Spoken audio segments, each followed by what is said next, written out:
Pada kesempatan kali ini kita akan belajar bersama tentang kejadian yang besar yang terjadi di masa Nabi Shallallahu Alaihi Wasallam, yaitu tentang perintah salat ketika Isra Mi'raj.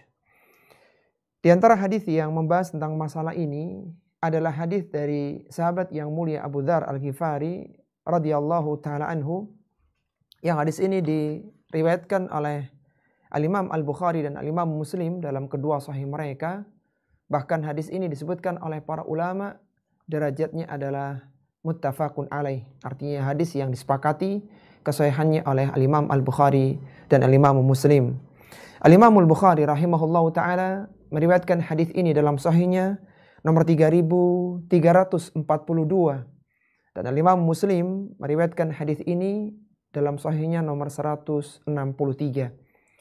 Ada 11 pelajaran yang bisa kita dapatkan dari hadis tentang kejadian Isra Mi'raj. Di antaranya yang pertama, bahwa hati Rasulullah Sallallahu Alaihi Wasallam dibersihkan lalu diisi dengan hikmah dan iman. Kita tahu bahwa pada tahun 10 kenabian, 10 tahun setelah Nabi Sallallahu Alaihi Wasallam berdakwah di Makkah, maka Allah Subhanahu wa taala mewafatkan Ibunda Khadijah radhiyallahu taala anha. Allah Subhanahu wa taala mewafatkan Abu Talib, paman Nabi sallallahu alaihi wasallam yang selama ini melindungi beliau dalam dakwahnya, meskipun Abu Talib meninggal dalam kondisi tidak beragama Islam. Maka Nabi merasakan kesedihan dan Nabi memutuskan untuk berdakwah keluar dari kota Makkah. Karena tekanan dari orang-orang Makkah semakin kuat, maka beliau pun berangkat bersama anak angkatnya yaitu Zaid bin Harithah menuju ke Taif. Keluar dari kota Makkah berdakwah ke Taif. Beliau berada di Taif selama 10 hari dan diharapkan penduduk Taif yang jauh dari kota Makkah bisa menerima dakwah Nabi SAW. Tapi ternyata mereka menolak, bahkan sebagian dari mereka melempari batu Nabi SAW sehingga kaki Nabi berdarah. Bahkan Zaid bin Harithah yang melindungi Nabi SAW pun kepalanya juga berdarah karena lemparan batu dari penduduk Taif saat itu. Maka di antara bentuk penghormatan dan hiburan untuk Nabi SAW yang bersedih ketika ditinggal istrinya yang tercinta, beliau bersedih ketika kehilangan pamannya yang selama ini melindunginya, yang juga ikut membesarkannya. Bahkan dakwah beliau ditolak ketika di Taif, penduduknya melempari dengan batu. Maka Allah Subhanahu wa taala menghibur Nabi sallallahu alaihi wasallam dengan diisra mi'rajkan. Itu diperjalankan dari Makkah ke Baitul Maqdis, dari Baitul Maqdis ke langit. Sebagaimana Allah Subhanahu wa taala berfirman di awal surat Al-Isra, Allah menyebutkan subhanalladzi asra bi'abdihi lailan minal masjidil harami ilal masjidil aqsa alladzi barakna haulahu linuriyahu min ayatina innahu huwas sami'ul basir. Kata Allah Subhanahu wa taala, Maha suci Allah Subhanahu wa taala yang telah memperjalankan hambanya itu Rasulullah sallallahu alaihi wasallam di malam hari dari Masjidil Haram di Makkah ilal Masjidil Aqsa, ke Masjidil Aqsa yang ada di Palestina. Alladzi barakna haulahu, yang diberikan keberkahan di sekelilingnya untuk memperlihatkan tanda-tanda kebesaran kami. Innahu huwas samiul basir, dan sungguhnya Allah Subhanahu wa taala Maha mendengar lagi Maha mengetahui. Para ulama-ulama sejarah mereka berbeda waktu kapan terjadinya Isra Mi'raj. Ada yang mengatakan Isra Mi'raj itu terjadi setahun sebelum Nabi hijrah ke Madinah. Itu terjadi di tahun 12 Hijriyah atau 12 sebelum tahun 12 kenabian. Karena Nabi belum hijrah, maka di tahun 12 kenabian, tahun sebelum beliau hijrah ke Madinah. Ada yang mengatakan waktunya adalah 16 bulan sebelum Rasulullah hijrah. Jadi sekitar di tahun ke-11 kenabian ketika beliau berada di Makkah. Bahkan Al-Hafidz Ibnu Katsir, Al-Hafidz Ibnu Hajar Al-Asqalani rahimahullahu taala menyebutkan ada 10 pendapat tentang kapan waktunya terjadinya Isra Mi'raj itu. Ini menunjukkan para ulama berselisih tentang kejadian Isra Mi'raj. Jangankan tanggalnya, bulannya, tahunnya saja diperselisihkan oleh para ulama, bahkan dengan perselisihan yang sangat banyak. Akhwati fillah rahimani wa rahimakumullah, sebelum diperjalankan Nabi sallallahu alaihi wasallam di kejadian Isra Mi'raj, maka Nabi sallallahu alaihi wasallam dibersihkan hatinya, dibelah dadanya, kemudian jantungnya dibersihkan dengan air zam-zam, lalu ditutup kembali oleh malaikat Jibril alaihissalatu wassalam. Kemudian beliau diperjalankan dengan mengendarai buraq, itu sebuah tunggangan yang berwarna putih, yang lebih besar dari keledai, namun lebih kecil dari bighal. Dan buraq ini langkahnya itu sejauh pandangan matanya, jadi dia berjalan dengan sangat cepat sekali. Nabi SAW menunggangi buraq dari Masjidil Haram, dari Makkah, menuju ke Masjidil Aqsa di Palestina. Setelah tiba di sana, maka Nabi menambatkan buraq, sebagaimana para Nabi dulu biasa menambatkan di tempat itu. Kemudian beliau sholat di sana 2 rakaat, dikumpulkan para Nabi untuk sholat bersama dengan Rasulullah SAW. Dan saat itu yang menjadi imam bagi para nabi adalah Rasulullah Muhammad SAW atas dorongan dari malaikat Jibril alaihissalam agar Rasulullah yang mengimami mereka sholat ketika di Baitul Maqdis. Kemudian setelah itu Nabi SAW disuguhi wadah, yang satu berisi khamar dan yang satu berisi susu, dan Nabi pun mengambil yang berisi susu. Maka malaikat Jibril mengatakan, ikhtartal fitrah, engkau telah mengambil yang sesuai dengan fitrah, yaitu sesuai dengan Islam. Setelah itu Nabi SAW pun dibawa ke langit. Maka pelajaran yang kedua, langit memiliki pintu yang tidak bisa ditembus kecuali dengan izin. Malaikat Jibril izin kepada malaikat yang menjaga pintu langit. Dikatakan dalam hadis itu, iftah, bukalah. Maka ditanya, man hadha? Siapa ini? Qala hadha Jibril. Kata malaikat Jibril, aku adalah Jibril. Qala ma'aka ahad? Apakah kau bersama seorang? Qala ma'i Muhammad. Aku bersama dengan Muhammad sallallahu alaihi wasallam. Maka di antara pelajaran yang bisa kita dapatkan, menunjukkan bahwa langit itu memiliki pintu yang tidak bisa ditembus kecuali dengan izin. Kita tahu malaikat yang terbaik adalah malaikat Jibril alaihissalatu wassalam. Itu saja tidak bisa masuk ke langit kecuali setelah dibukakan pintunya dan kecuali setelah izin kepada penjaga pintu-pintu langit tersebut. Dan di antara para ulama mengambil ibrah dari potongan hadis yang ini, bahwa di antara adab bagi orang yang meminta izin, yang mengetuk pintu, ketika ditanya siapa itu, siapa yang di luar, maka hendaknya disebutkan namanya. Disebutkan, kalau dalam hadis tadi disebutkan Jibril. Kalau misalnya kita sebutkan nama kita.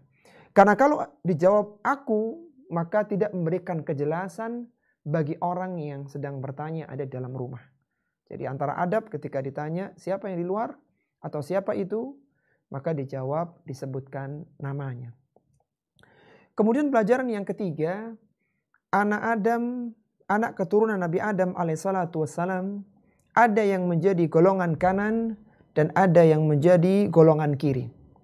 Di langit yang pertama, Rasulullah sallallahu alaihi wasallam, langit dunia, Rasulullah sallallahu alaihi wasallam bertemu dengan Nabi Adam alaihissalatu wassalam.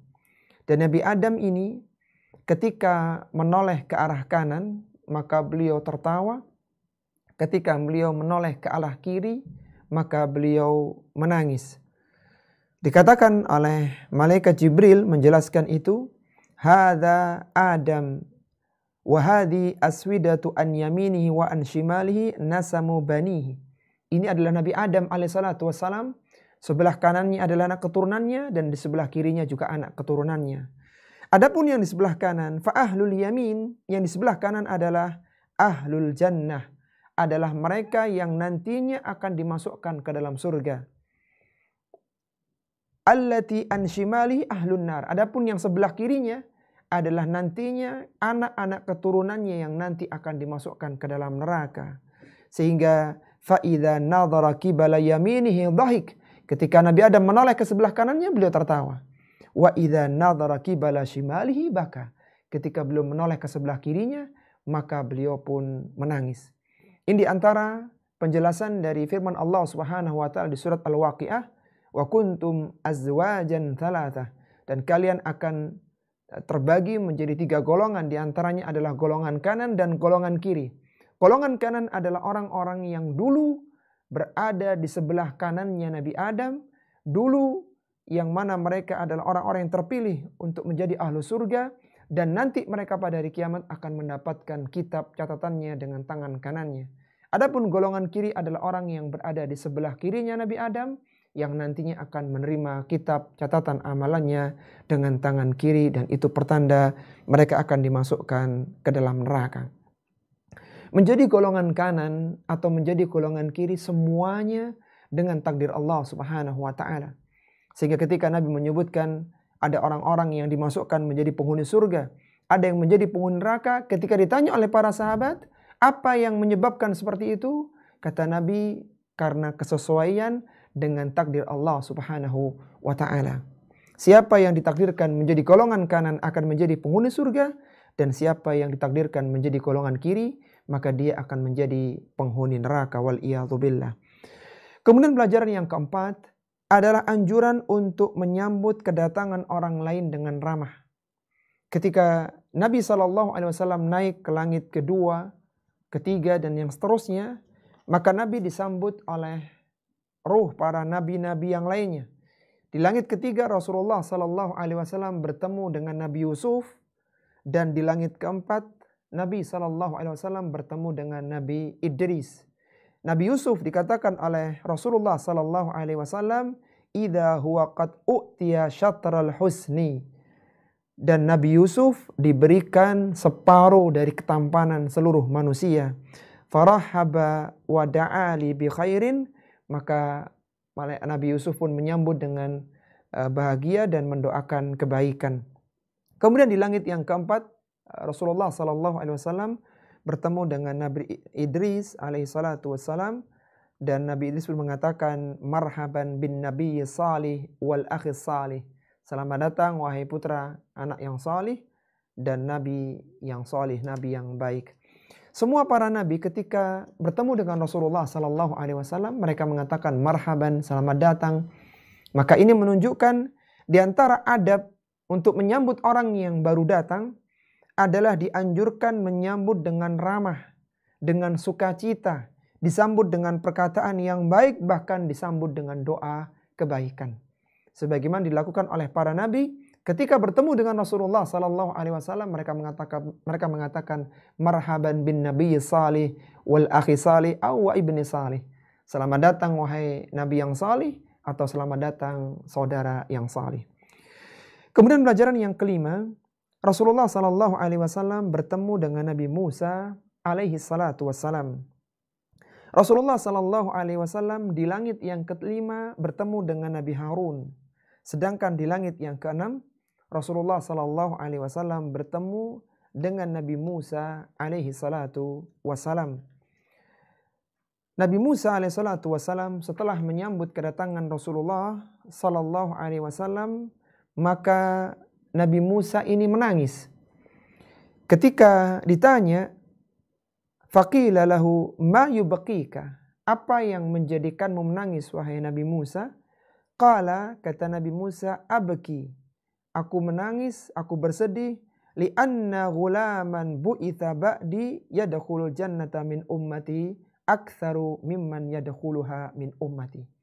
Aku menangis karena anak yang diutus setelahku, nabi yang diutus setelahku, yaitu Rasulullah SAW, ternyata umatnya jauh lebih banyak yang masuk surga daripada umatku Bani Israel. Menangisnya Nabi Musa alaihissalam karena bersedih Bani Israel, umatnya tidak mendapatkan keutamaan seperti yang diberikan kepada umat Rasulullah SAW. Bukan berarti Nabi Musa hasad kepada Rasulullah SAW. Nabi Musa ingin Bani Israel kaumnya mendapatkan keutamaan. Tapi ternyata keutamaan yang diberikan kepada umat Muhammad SAW jauh lebih besar daripada yang diberikan kepada Bani Israel. Separuh dari penghuni surga itu diisi oleh umat Muhammad SAW.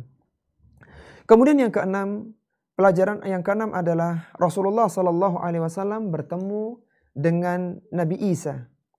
Rasulullah SAW bertemu dengan Nabi Yahya dan Nabi Isa di langit yang kedua. Nabi Yahya dan Nabi Isa adalah saudara sepupu dari pihak ibu. Jadi Maryam itu orang tuanya namanya Imran, dan Imran salah satu ulamanya Bani Israel. Dan Maryam ini terlahir, kemudian dia punya anak Isa alaihissalatu wassalam, Nabi Isa alaihissalatu wassalam. Antara Imran dengan Zakaria masih ada hubungan kekerabatan, tapi jauh, hubungan kerabat jauh. Jadi Maryam itu adalah keponakannya Nabi Zakaria. Nabi Zakaria punya anak namanya Nabi Yahya. Dan Nabi Zakaria dikaruniai Nabi putra Yahya itu dalam waktu yang sangat lama. Jadi waktu usia senjanya. Sehingga antara Nabi Yahya, putranya Nabi Zakaria, dengan Nabi Isa, putranya Maryam binti Imran, itu masih ada hubungan jalur kekerabatan, yaitu sepupu dari pihak ibu. Kita tahu bahwa Maryam dulu diasuh oleh Nabi Zakaria, dan Maryam berada di mihrab di masjid. Kata Nabi SAW dalam hadisnya, "Idza Yahya wa Isa wa huma ibna khalatani." Yahya dan Isa, mereka berdua adalah saudara sepupu dari pihak ibu. Rasulullah SAW bertemu dengan Nabi Isa di langit kedua berdasarkan riwayat-riwayat yang lain dalam keadaan Nabi Isa masih hidup dengan ruh dan jasadnya. Dan nanti Nabi Isa akan diturunkan ke bumi untuk membunuh Dajjal di Bab Lud di Palestina. Adapun para nabi-nabi yang lain, Nabi Adam alaihissalatu wassalam, Nabi Yusuf, Nabi Idris dan yang lainnya, semuanya adalah ruh saja. Sedangkan jasad mereka telah dimakamkan di bumi. Jadi yang bertemu ruh dengan jasadnya adalah Nabi Isa alaihissalatu wassalam, karena Nabi Isa masih hidup di langit kedua, dan nabi-nabi yang lainnya bertemu ruhnya, yaitu bertemu secara ruh, bertemu dengan Rasulullah SAW. Kemudian pelajaran yang ketujuh, Rasulullah SAW bertemu dengan Nabi Ibrahim alaihissalam. Nabi Ibrahim bertemu, Rasulullah SAW menemui Nabi Ibrahim di langit yang ketujuh. Dan Nabi Ibrahim bersandal di Baitul Ma'mur. Sebagaimana disebutkan di riwayat yang dikeluarkan oleh Imam Muslim, "Fa'idha ana bi Ibrahim sallallahu alaihi wasallam musdidan dhahrahu ilal Baitil Ma'mur." Aku bertemu dengan Nabi Ibrahim yang sedang menyandarkan punggungnya ke Baitul Ma'mur. Baitul Ma'mur mirip dengan Ka'bah yang ada di dunia, yang dikunjungi, kalau Ka'bah dikunjungi oleh manusia dengan haji dan umrah. Adapun Baitul Ma'mur dikunjungi oleh malaikat. Malaikat yang berkunjung ke sana hanya diberikan kesempatan satu kali. Ketika mereka keluar dari Baitul Ma'mur, maka tidak ada kesempatan untuk bisa masuk ke dalamnya lagi karena demikian padat dengan malaikat yang memenuhinya. Kata Nabi SAW, "Wa idza huwa yadkhuluhu kulla yaumin sab'una alfa malakin la ya'uduna ilaihi." Setiap hari masuk ke Baitul Ma'mur 70.000 malaikat yang kalau mereka keluar maka mereka tidak akan pernah kembali ke dalamnya selama-lamanya sampai datangnya hari kiamat. Sebagaimana Nabi Ibrahim alaihissalam dulu pernah meninggikan bangunan Ka'bah bersama putranya Nabi Ismail, maka ketika di langit Nabi Ibrahim mendapatkan posisi tertinggi yaitu langit yang ketujuh dalam keadaan bersandar di Baitul Ma'mur yang mirip dengan Ka'bah yang ada di dunia. Kemudian pelajaran yang kedelapan, bahwa Rasulullah SAW mendengarkan goresan pena. Disebutkan dalam hadis, "Tsumma urija bi hatta dhahrat hatta dhahartu limustawa asma'u sarifal akram." Aku dimi'rajkan sampai di tingkatan aku mendengar goresan pena. Itu pena yang ada di Lauhil Mahfuz yang digunakan untuk menuliskan takdir seluruh makhluk, yang digunakan untuk menuliskan ketetapan Allah Subhanahu wa taala. Dan kita tahu di antara yang tertulis di Lauhil Mahfuz adalah Al-Qur'anul Karim. Al-Qur'an termaktub di Lauhil Mahfuz dan itu ditulis dengan pena, dan pena merupakan makhluk yang di antara makhluk yang awal-awal diciptakan oleh Allah Subhanahu wa taala sebagaimana disebutkan dalam nas-nas dalil yang ada. Dan Nabi SAW mendengarkan goresan pena itu, dan pena itu telah diangkat, artinya telah keringlah lembaran-lembaran takdir. Rufi'atil aklam wa jaffatis suhuf, dan diangkatlah pena penulis takdir sehingga keringlah catatan takdir seluruh makhluk. Kemudian yang kesembilan, Rasulullah SAW mendapatkan perintah salat fardu. Rasulullah SAW mendapatkan perintah salat 50 kali. Kemudian ketika turun bertemu dengan malaikat, bertemu dengan Nabi Musa alaihissalatu wassalam, maka Nabi Musa bertanya, "Apa yang Allah perintahkan kepadamu wahai Rasulullah sallallahu alaihi wasallam?" Maka dikatakan, "Aku mendapatkan kewajiban salat 50 kali." Maka Nabi Musa menyarankan agar minta diringankan. Maka Nabi naik bertemu dengan Allah Subhanahu wa taala, kemudian minta diringankan dan dikurangi 5 kali. Kemudian turun lagi kepada Nabi Musa, kemudian diberikan keringan lagi sampai akhirnya menjadi 5 kali dalam waktu sehari semalam. Dan disebutkan ketika setelah menjadi 5 kali, maka Nabi Musa kembali mengatakan, "Mintalah keringanan." Kata Nabi SAW, "Qad istahyaitu min Rabbi." Sungguh aku telah malu kepada Rabbku. Allah Subhanahu wa taala memperjalankan Rasulullah sallallahu alaihi wasallam untuk menerima perintah salat. Ini menunjukkan kemuliaan salat yang merupakan tiang agama. Perintah puasa diturunkan dengan wahyu. Surat Al-Baqarah 183. Demikian pula perintah zakat, haji diturunkan wahyu. Artinya yang menyampaikan adalah malaikat Jibril alaihissalatu wassalam. Adapun salat, maka perintahnya langsung dengan bertemu dengan Allah Subhanahu wa taala.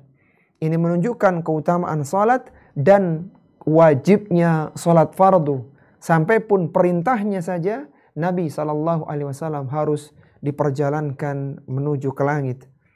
Ini menunjukkan bahwa salat fardu merupakan amalan yang utama, dan 5 kali itu tetap mendapatkan pahala sebanyak 50 kali.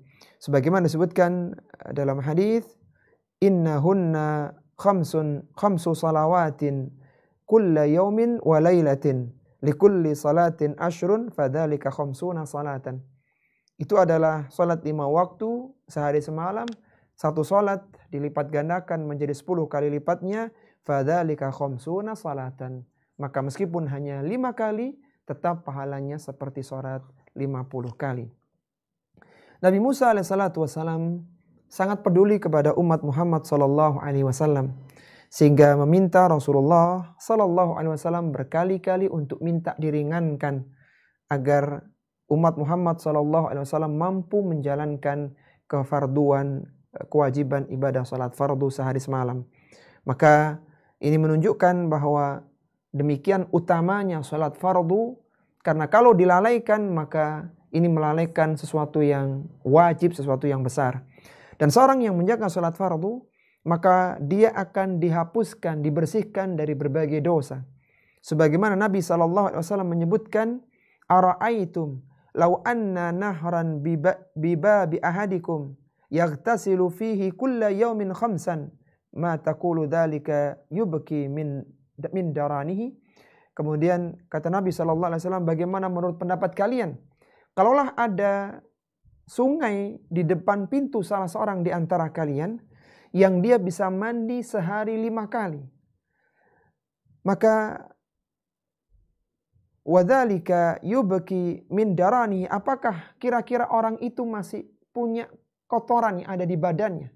Dia bisa mandi sehari tidak hanya 3 kali tapi 5 kali dia mandi. Qalu la yubki min daranihi syai'an. Kata para sahabat, tentu dia tidak punya kotoran. Dia pasti bersih dari berbagai macam kotoran. Fadzalika mithlu salawatil khams. Demikianlah permisalan salat yang 5 waktu. Yamhullahu bihil khataya. Allah akan menghapuskan semua dosa dan kesalahan orang-orang yang melakukan salat 5 waktu. Kemudian pelajaran yang ke-10, Rasulullah Sallallahu Alaihi Wasallam melihat Sidratul Muntaha. Sidratul Muntaha merupakan sebuah pohon yang besar yang berada di langit yang ke-7. Sidratul Muntaha merupakan akhir segala sesuatu yang naik dari bumi dan merupakan sesuatu akhir dari yang turun dari Allah Subhanahu wa taala. Jadi berhenti di Sidratul Muntaha. Dan di dekat Sidratul Muntaha itu ada Jannatul Ma'wa. Wa indaha Jannatul Ma'wa. Di dekatnya ada Jannatul Ma'wa yang dijanjikan kepada orang-orang yang bertakwa. Ketika Sidratul Muntaha, pohon besar itu diliputi dengan sesuatu yang agung dengan perintah Allah Subhanahu wa taala, maka Sidratul Muntaha menjadi sangat indah sekali. Yang saking indahnya tidak bisa digambarkan dengan kata-kata. Rasulullah Sallallahu Alaihi Wasallam bersabda, "Tsumma dhahaba bi ila Sidratil Muntaha." Kemudian aku dibawa sampai ke Sidratul Muntaha. Wa idza waraquha ka'adhanil fiyalah. Dan daun-daunnya itu seperti telinga gajah. Wa idza thamaruha qalkilal, dan buah-buahnya seperti kendi-kendi. Qala falamma ghasyiha min amrillah ma ghasyiya taghayyarat, maka ketika Allah perintahkan Sidratul Muntaha diliputi sesuatu, maka taghayyarat, maka Sidratul Muntaha berubah menjadi sangat indah. Fama ahadun min khalqillahi yastati'u an yan'ataha min husniha, maka tidak ada satu makhluk pun, satu orang pun yang bisa menceritakan bagaimana indahnya Sidratul Muntaha. Kemudian yang terakhir para akhwat rahimani wa rahimakumullah, Rasulullah Sallallahu Alaihi Wasallam masuk ke dalam surga. Kata beliau di akhir hadis itu, "Tsumma udkhiltul jannah fa idza hiya janabidul lu'lu'i wa idza turabuhal misku." Aku dibawa masuk ke dalam surga, dan di sana terdapat kubah-kubah mutiara dan tanahnya berupa kasturi. Dalam riwayat yang ini disebutkan sebelum itu atau di antara yang juga dilihat oleh Nabi adalah penghuni neraka. Nabi melihat orang-orang yang akan dimasukkan ke dalam neraka. Di antaranya adalah orang-orang yang suka menghibah manusia. Kata beliau, "Lamma urija bi marartu biqaumin lahum azfarun min nuhasin yahmishuna wujuhahum wa sudurahum." Aku diperlihatkan orang-orang yang berada di neraka. Mereka adalah satu kaum yang memiliki kuku tembaga. Mereka mencakar wajah dan dada-dada mereka. Kenapa mereka ini wahai Jibril? Man haula'i ya Jibril? Siapa mereka ini wahai Jibril? Qala haula'i alladhi ya'kuluna luhuman nas wa yaqa'una fi a'radihim. Mereka adalah dulu orang-orang yang biasa makan daging manusia, biasa menghibah manusia dan menjatuhkan kehormatan manusia. Kemudian setelah selesai melihat para penghuni surga, melihat orang-orang yang disiksa dalam neraka, maka Nabi Shallallahu Alaihi Wasallam kembali ke Makkah, dan beliau Shallallahu Alaihi Wasallam pun sempat sholat bersama para sahabatnya, lalu ceritakan kepada para sahabatnya kejadian Isra Mi'raj. Maka orang-orang yang ada di Makkah gempar, mereka tidak percaya dengan kejadian itu. Bagaimana mungkin seorang bisa menempuh perjalanan dari Mekah ke Baitul Maqdis yang sangat jauh, yang umumnya ditempuh dengan perjalanan 1 bulan, bahkan diangkat sampai ke langit ke-7 dan bisa kembali dalam 1 malam. Maka orang-orang musyrik mendatangi Abu Bakar As-Siddiq radhiyallahu ta'ala anhu dan mengatakan, "Ya Aba Bakrin, hallaka fi sahibika." Wahai Abu Bakar, apa pendapatmu tentang sahabatmu? yaitu tentang Rasulullah sallallahu alaihi wasallam, yukhbiru annahu ata fi lailatihi hadhihi masirata syahrin. Dia menceritakan bahwa dia baru kembali dari perjalanan yang biasanya kami menempuhnya selama 1 bulan. Thumma raja'a fi lailatihi, dan dia kembali di malam yang sama. Faqala Abu Bakrin radhiyallahu ta'ala anhu, maka Abu Bakar pun bertanya balik kepada mereka, in kana qalahu faqad sadaqa. Kalau benar dia yang mengatakan, maka sungguh dia telah benar. Wa inna linusaddiquhu huwa ab'adu min hadhihi nusaddiquhu ala khabari sama. Kata Abu Bakar As-Siddiq radhiyallahu ta'ala anhu, sungguh kami percaya kepadanya yang jauh dari itu, lebih dari itu. Kami mempercayainya tentang berita langit yang dibawa kepada kami. Maka sejak kejadian itu, Abu Bakar mendapatkan gelar As-Siddiq yang membenarkan kejadian Isra Mi'rajnya Nabi Sallallahu Alaihi Wasallam.